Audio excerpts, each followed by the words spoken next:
Assalamualaikum dan selamat sejahtera. Anda sedang menonton Niaga Awani bersama saya Nabilah Khalida dan rakan penyampai Nida Razman yang akan join saya sebentar lagi. Dan seperti biasa, Niaga Awani akan berikan berita bisnes, kewangan dan juga ekonomi bersama panel-panel jemputan. Jadi kita mulakan dengan laporan yang pertama.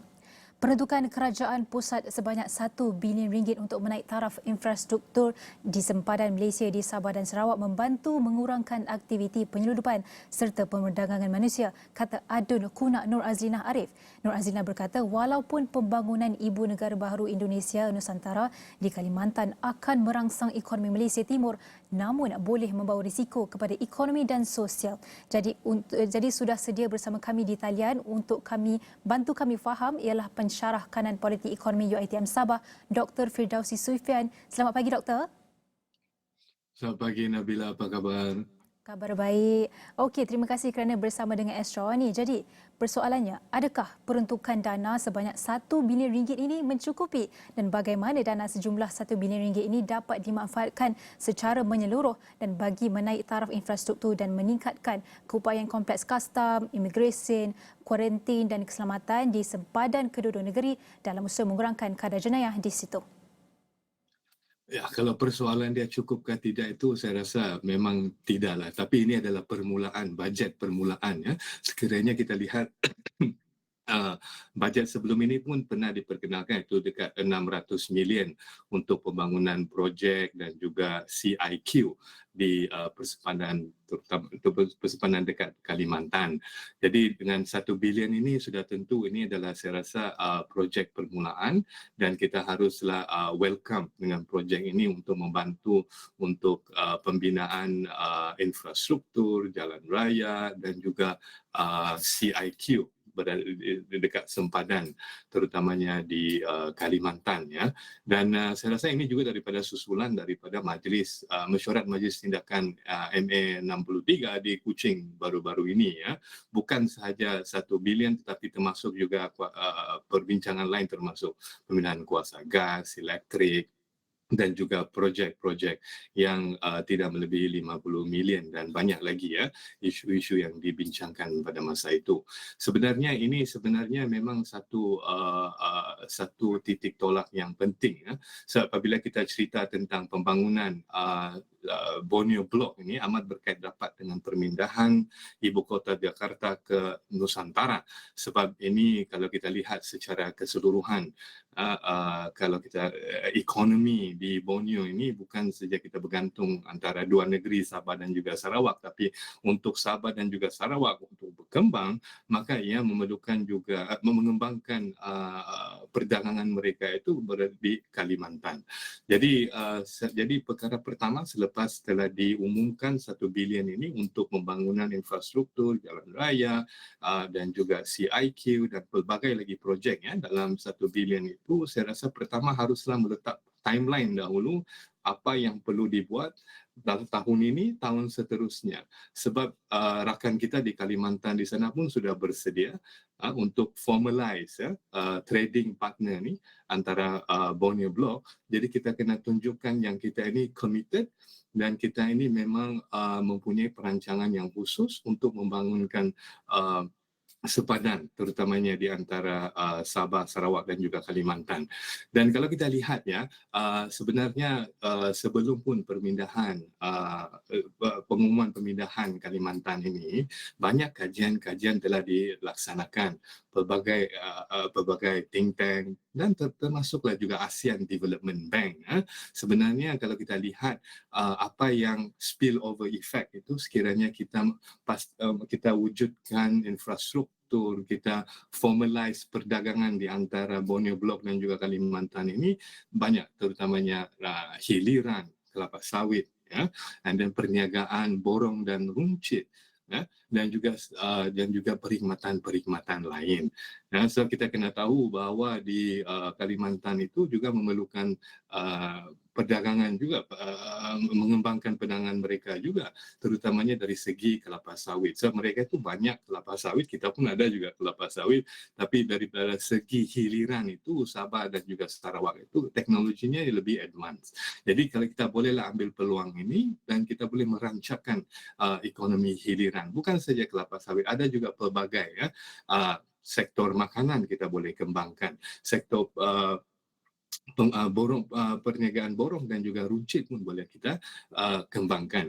Dan apatah lagi sekiranya sudah kita dapat kembangkan sektor-sektor ini, sektor yang utama yang akan berkembang terutamanya bila kita ada infrastruktur yang baik adalah logistiknya dan juga perkhidmatan lain yang berkait rapat dengan perdagangan import dan juga ekspor.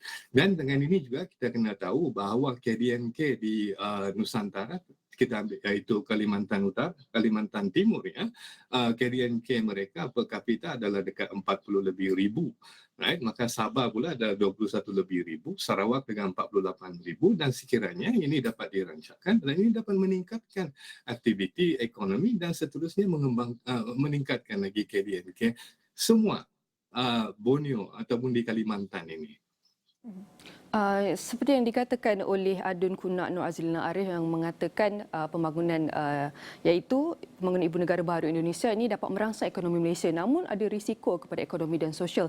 Jadi boleh Doktor bantu kami untuk fahami tentang situasi kes jenayah seperti kes pencerobohan asing yang dikatakan semakin meningkat di pantai Sabah, Sarawak di sekitar Laut Cina Selatan. Bagaimana pembangunan Ibu Negara Baharu Indonesia Nusantara ini dapat memberi ancaman kepada keselamatan terutama di sempadan perairan negara? Apakah risiko yang akan dirasai? Ya, sekiranya kita lihat isu ini bukanlah isu yang baru. Terutamanya kalau kita lihat tentang berkait dapat dengan penyeludupan dan juga pencerobohan ya. Kalau kita lihat sebelum kita ada sebelum ini pun bila kita cerita tentang pembangunan Nusantara ya, kita banyak barangan borong dan juga runcit itu diseludup daripada Sabah dan juga Sarawak.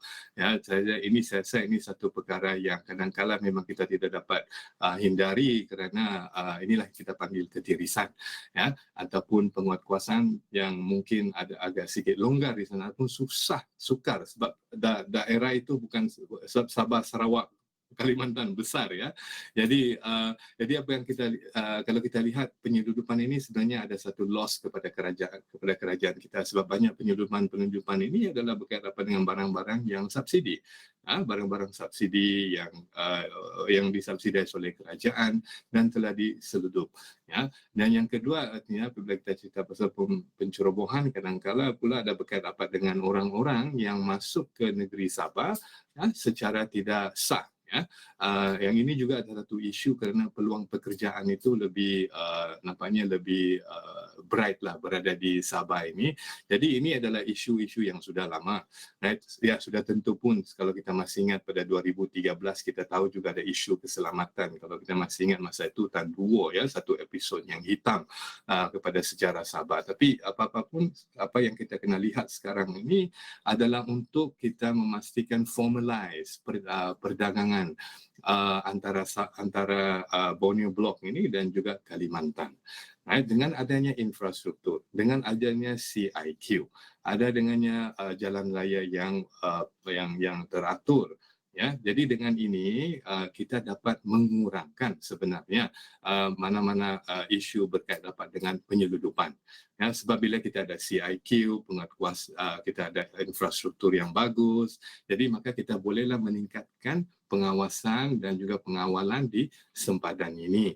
Ya, memang kadang-kala memang kalau penyeludupan ini memang berlaku pun kalau kita tengok di Thailand, Kelantan Thailand pun berlaku juga ya. Tapi apa-apa pun apa yang kita kena pastikan di sini adalah memastikan penguasaan itu dapat diketatkan. Ya, memang kita tidak dapat hindari sebenarnya isu keselamatan ini. Tapi apa-apa pun apabila kita mempunyai infrastruktur yang kukuh dengan dana 1 bilion dan diwujudkan CIQ itu, kita dapat memastikan mengurangkan penyeludupan di antara di Kalimantan dan juga di Sabah. Dan pada masa yang sama juga ya kita tahu sebab dekat perairan itu pun ada juga kawasan operasi syariah gadi gas Petronas. Jadi ini juga dapat jadi we have all the reason untuk memastikan untuk meningkatkan penguatkuasaan di perairan. Sebab kita tidak ambil serius tentang perkara ini, yang kita risau ni adalah penyeludupan barang-barang subsidi yang disubsidis oleh kerajaan Malaysia. Ini yang sebenarnya menjadi isu. Ya, tapi sekiranya kita memastikan ada formal trading system,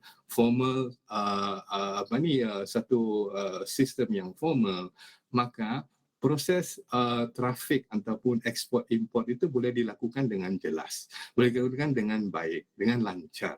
Dan pada masa yang sama kita juga boleh memastikan kita boleh tax seperti mana-mana barang ekspor import kita boleh tax, dan ini juga boleh memastikan kita meningkatkan pendapatan negara juga. Jadi begitu pentingnya untuk mewujudkan dan membangunkan CIQ terutamanya di sepadan di Sabah Sarawak, di Kalimantan itu bukan saja isu berkaitan dengan keselamatan itu memang penting, dan pada masa yang sama juga kepentingan perdagangan antara Borneo Blok dan juga Kalimantan.